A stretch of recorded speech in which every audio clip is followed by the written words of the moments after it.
Hello there, welcome back guys. Just wanted to give you a quick updated review since I was able to put in about 250 miles of twisty back roads. Ohio weather turned around a little bit yesterday, 50 degrees, but I was able to put in about 4 hours. Rode through different kinds of roads and wanted to give you guys an updated information. For guys who are looking for extremely short version of the review, here it goes. The bike is well worth the money. If you are on the fence about getting this, comparing to the current middle weight class and you can afford it, I would completely vouch for it without any hesitation. Go ahead. The bike is a lightweight yet powerful, comparing its middleweight class, agile and extremely fun to ride. A very comfortable bike in which you can put in miles, can take it to the track, can commute on it, and even sometimes short 2-up rides depending on the passenger and the rider size. This bike can do it all. If there was ever a unicorn one bike solution you are looking for, this very well could be one close to it. And that's about it. That's a short version. For the longer version, stick around because I'm gonna start rambling about this bike because I just absolutely love it. To start off with the review, let's talk about the star player, that is the engine and the chassis. The engine is a gem of an engine, very rev happy, flexible, very linear power delivery. The power and the torque of around 120 horsepower, it's delivered in a smooth and linear fashion. There was no snatch in the throttle at any of the rev range except for very slow speed in town riding, which can easily be outridden. Secondly, the chassis, it's very well engineered to the point that the bike feels so stable in long straightaways, high-speed corners, and it can easily be flicked into tight, twisty roads, and the chassis works very well with the suspension system. The suspension is the WP Apex suspension.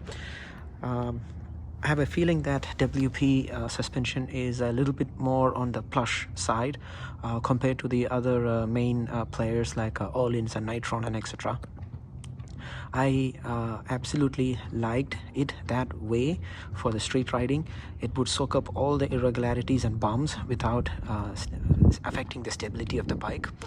But it was not so soft in a way that the front end would not dive on hard braking, and the bike would be on rails during cornering, easily transition and flicks into corner.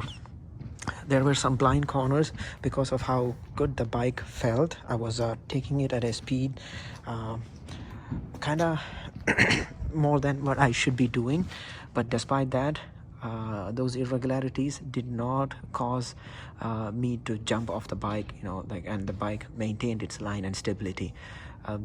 During all this 250 miles, there was never a moment where I thought, I shouldn't have done that, etc. Like, it was an absolute pleasure to ride. The suspension, I'm not sure what KTM has targeted the weight range around, but I will tell you this. I am 165 pounds with all my gears on. My tailback has about 5 pounds in weight, considering I carry some tools, air compressor, mini air compressor, etc. So for a total of around 170 pounds, this suspension right out of the crate felt perfect for me, to a point that I was afraid to touch any of the settings and did not even change rebound compression, nothing. I just as of now, I kept everything as such, and it has been perfect for me, to a point that I would say this suspension would be perfect for 99% of the people who buy it at this weight range. Remember that, at this weight range, don't think you would need to spend and for an upgraded suspension on top of this, except if you're a racer looking for that cutting edge, a few more milliseconds. Of course, the settings would have to be changed based on your weight. Then comes the braking system. Nothing more to add to that. As expected, Brembo Stylima top of the line brakes. Perfect braking for me. The bite, based on the multi-click system from the factory itself, what setting they have done is good for my taste. I'm not a huge fan of that large, huge, aggressive initial bite, and I don't like that very progressive, spongy feel. This was right in between that. I don't think I need to change any brake pads or anything. The bite, the feel, everything was perfect for me. Again, coming to the strict tracked addict guys, I think you guys will get away with this braking system without needing any upgrades. There might be option to have the rollers lighter version in the Power Part catalogs coming soon. Now, combining all of this, the lightweight, the well-designed chassis, the perfect suspension setting, the very good progressive braking system, this bike was such an easy machine to get used to. The learning curve is not at all difficult. Within the first 100 miles, I was getting well used to this bike. I've been through multiple bikes in the past, at least 3 bikes in the last 1 year itself, and this is the first bike that I got used to from the very get-go. Like after the first few set of corners, I'm like, yep, this is it. I was well in tune with it. During the first 100 miles, I had a little bit difficulty because of how easy and flickable this bike was, and plus being lightweight. I'm used to heavier and bit more bigger bikes, as in the middle section right here.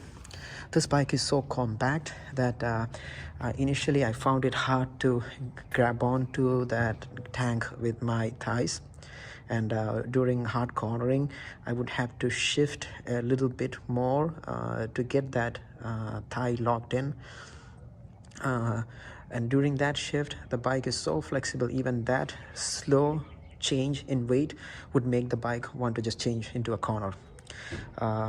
For a little bit exaggerated version is like I want to dive into a corner, all I was doing was putting my shoulder, elbow down, I mean as in the weight down on one side, and just look into that corner, and the bike would turn. I almost felt that the bike was upright in most corners. I didn't even had to lean in. After the ride, I was like looking at the infamous chicken strip analysis. I was surprised I went up to that much of and only this much real estate was left. Because to me, it felt like the bike was mostly upright in most of the corners, and it was just chewing it up. The tires, these tires will spoil you because of how grippy they are. They are like Velcro.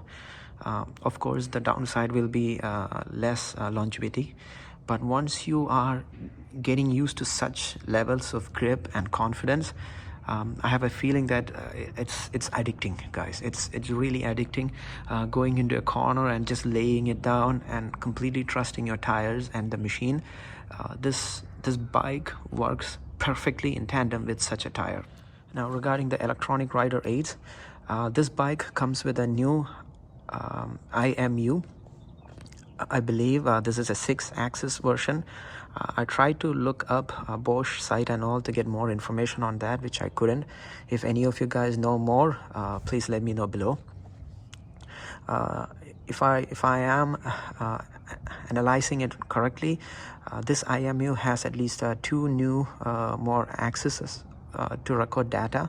This means more data, more algorithms to work on, and the output is silky smooth without any hindrance or on your riding. During all these aggressive riding, some of them when I started off were a little bit on the cold side, and these tires, It was not the perfect way, but I did not see traction control kick in yet. But then again, the catch here is I'm still in braking period. The bike can rev up to 10,500 and I'm keeping it below 6,500. So I'm not pushing that envelope just yet. The another main attraction, I would say, or the one of the main thing, as I was emphasizing in the last video, is the cornering ABS. This bike is the only bike in this weight class that is being released in USA with cornering ABS.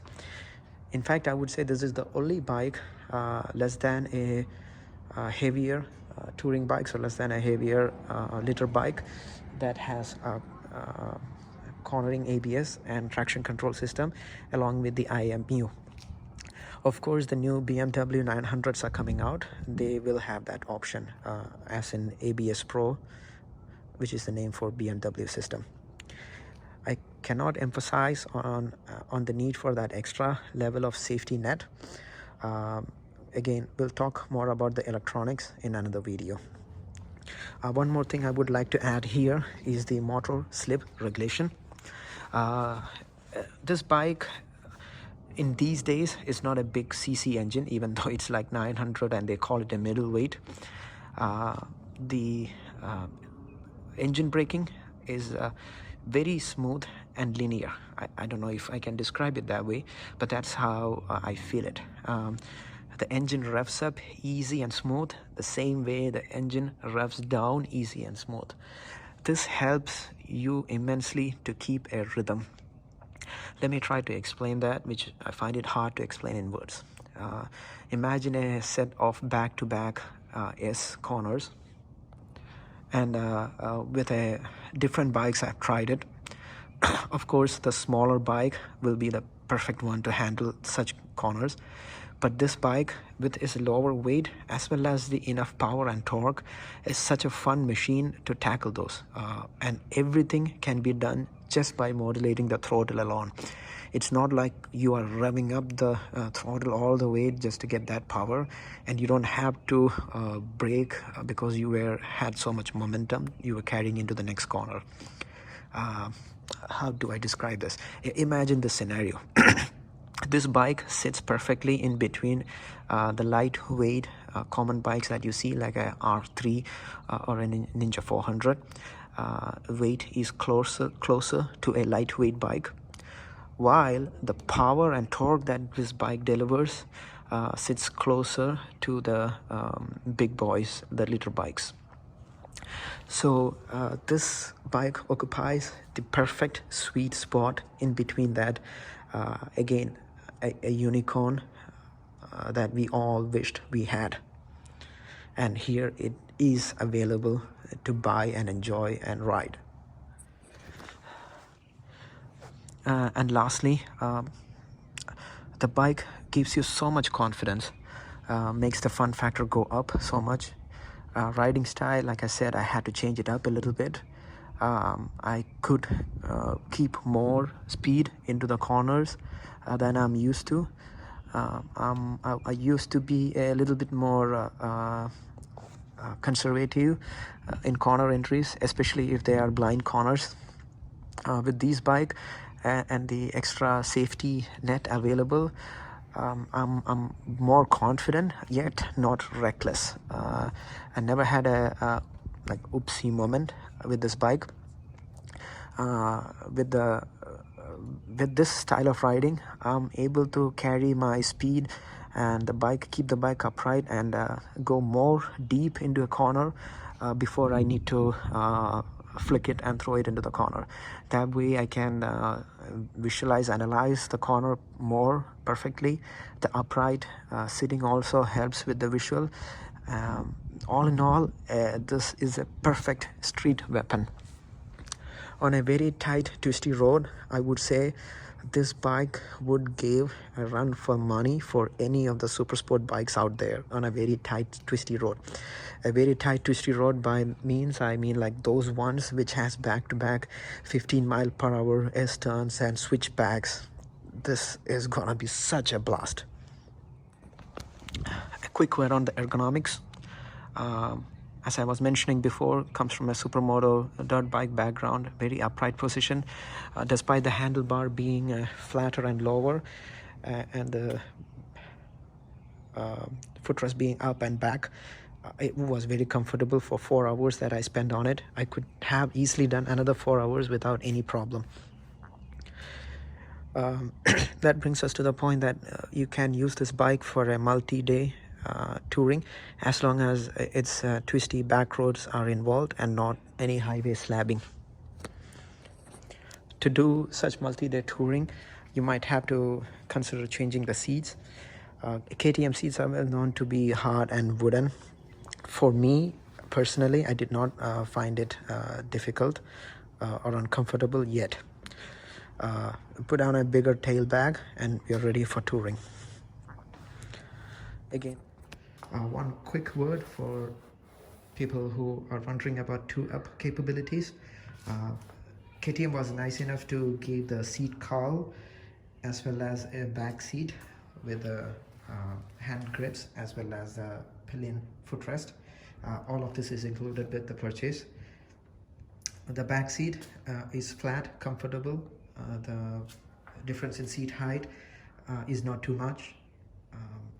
I think this bike will be a comfortable two-up bike, as long as both the rider and the passenger is not on the bigger side. You will be able to do shorter trips or maybe even longer ones depending on your ability.